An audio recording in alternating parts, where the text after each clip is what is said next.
After fighting alone for long 8 years, one woman's relentless battle has finally paid off. A Hyderabad-based pediatrician, Dr. Sivaranjani Santosh, has done what most wouldn't even dare to attempt.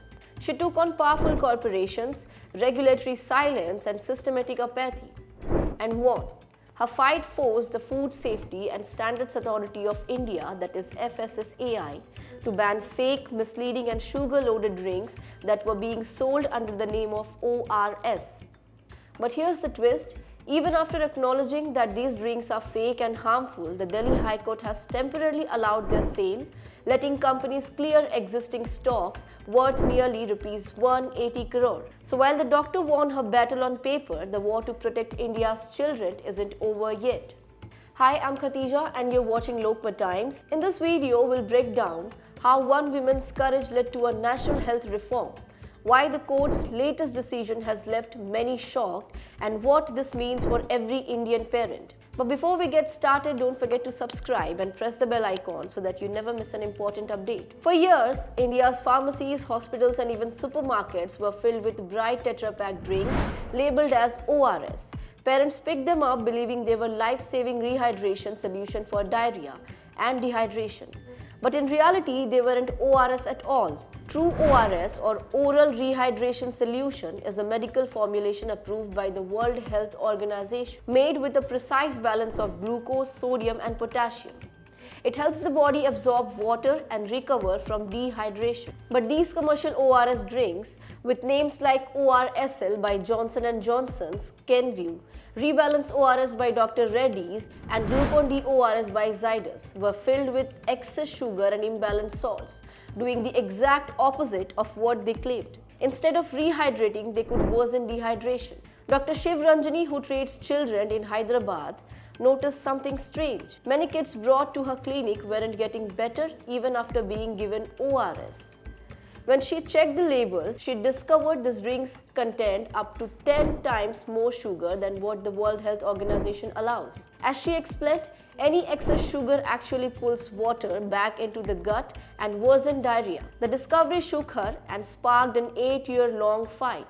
She raised complaints with the Central Drug Standard Control Organization, the Health Ministry, and the FSSAI, demanding that these misleading drinks be removed from pharmacies and hospitals. But instead of support, she faced resistance and even isolation. Many in the medical community stayed silent. As she recalled, "I was isolated. People talked behind my back. Even my family wondered if it was worth talking on such big companies." Yet, she kept going. She gathered data, filed petition, and in 2024, took the matter to court through a public interest litigation. Her campaign gained momentum online, backed by the Women Pediatricians Forum and the Endocrine Society of India. Finally, in October 2025, her persistence paid off.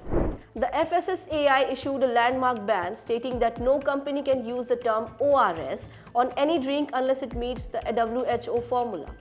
Even if the print disclaimers, not like medical ORS, is still a violation. So for India, this was a massive public health win. Now remember, diarrhea is still one of the top killers of children under 5. According to health data, 13 out of every 100 child deaths in India are due to diarrhea. ORS saves lives, but fake ORS can take them away. So when the FSSAI finally acted, it was seen as justice, not just for Dr. Sivaranjani, but for every parent who trusted these products. But just when the story seemed over, came the shocker.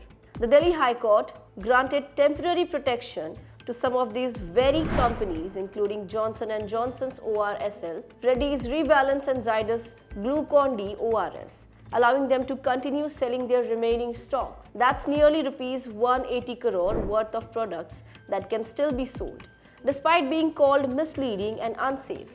Essentially, the court said, yes, they are fake, but they can stay on the shelves for now.